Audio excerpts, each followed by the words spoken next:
As soon as I put these on the second morning, I did something I never do with wireless headphones. I stopped checking if they were in Bluetooth or DAT mode and just kept listening.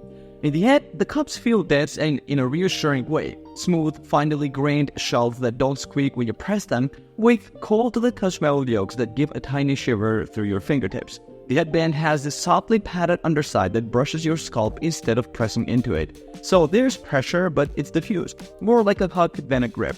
When you extend the sliders, the movement has distinct little stems, metal loose glide, and each click lands with a controlled muted tick. Fold the cups and the heat resists just enough to feel intentional, then settles into place like a good camera lens locking home. On the head, the weight balance close to the ears rather than tugging from the top. You notice a gentle clamp at first, snug around the jawline and cheekbones, but it eases after a couple of sessions and starts to feel like it's anchoring the sound rather than squeezing your head. The pads have that soft leather feel that warms slightly and shades to you. Press lightly, and they rebound slowly, like they want to keep their form. After a few days, I saw almost no fingerprints on the cups, just the occasional faint smudge that wipes off with a sleeve. The metal yokes show a bit of character if you're careless tossing them next to keys, but it's more patina than damage. The buttons sit proud enough that I can find them by touching in a second. There is a firm short travel and a crisp click when you increase volume, no lush, no half press. The ANC mode switch has a deeper, more deliberate action, like it's asking if you really want to change it. On a desk, they sit with a purposeful stance, cups angled like they're ready to be scooped up. The case is a compact little brief, structured, fabric textured, and it thunks the headphones into place with just enough padding to make you relax when you zip it shut. The overall impression, precision, weight where it matters, and surfaces that invite touch without begging for attention.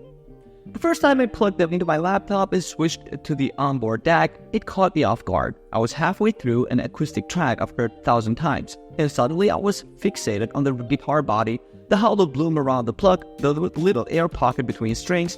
It wasn't louder or brighter, it was a more lifelike outline to everything. Going back to Bluetooth felt totally fine, but that moment set the tone for how these handle nuance.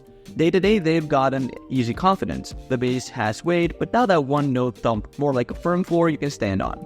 Kick drums start and stop cleanly, and bass guitars have texture you can actually follow. Vocals stick forward without getting sharp, and cymbals have a crispness that doesn't smear. It's a listening to the mix kind of sound where you find yourself hearing secondary instruments you usually gloss over. Noise cancellation is good enough to shrink the world to a more workable size. On the bus, the low engine rumble gets dialed down to a background murmur, and office aircon recedes to a hush. Compared to the Sony WH-1000XM5 I was using before, this doesn't wrap me in quite the same hush bubble for super low hums. But the upside is how natural the music feels. The Bathys keep dynamics intact, drums still pop, and guitars don't get sanded down.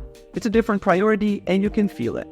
One moment of discovery that surprised me was on a walk by a busy street. Transparency mode didn't just let sound in. It felt like I could place where things were around me. There was this overlap of city noise and music where the layering didn't collapse. I kept the volume lower than usual because I didn't feel the need to drown anything out.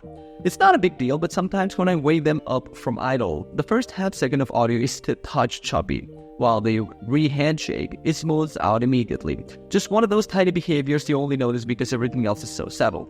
And the app can take an extra beat to recognize they're connected if you jump between devices quickly. Compared to AirPod Max, the device switching isn't as ghost-like compared to the XM5. The physical controls feel more reliable in winter with gloves.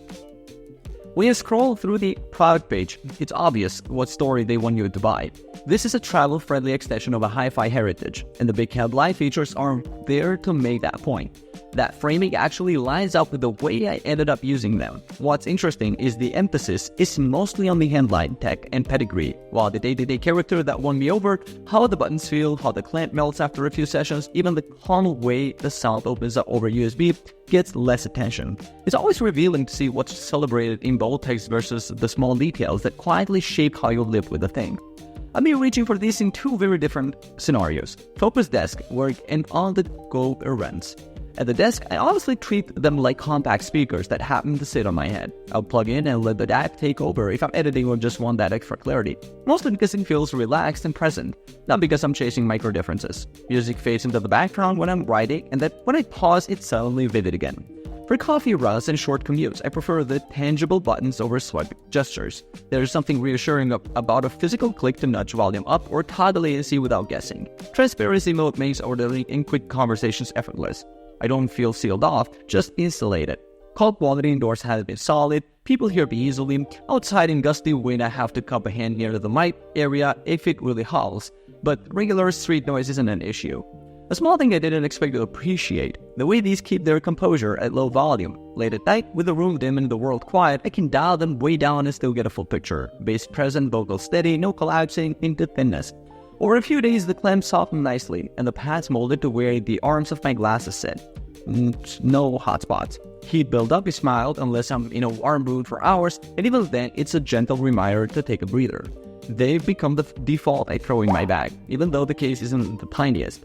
Battery anxiety hasn't cropped up, I charge them less often than I expect, and a short top off gets me comfortably through the rest of the day. It's the kind of thing you stop thinking about while using it, in a good way. You don't really notice how much it changes your setup until you go back to something else.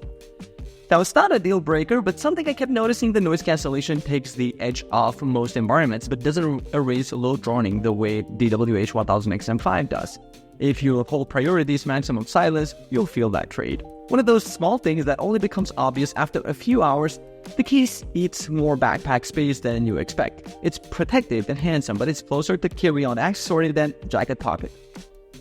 It doesn't ruin the experience, but it's there. The app's EQ is pretty minimal. You can nudge the sound, sure, but if you're hopping to perform surgery on the tuning, this isn't the place.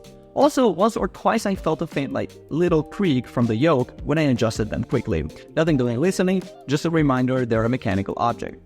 If you're the kind of person who prioritizes musical texture, physical controls you can trust, and a listening experience that feels more compact hi-fi than gadget, this is absolutely worth it. But if your day is mostly flights, open plan offices, and you just want the strongest possible bubble of quiet with frictionless device handoffs, the difference may not be worth the price.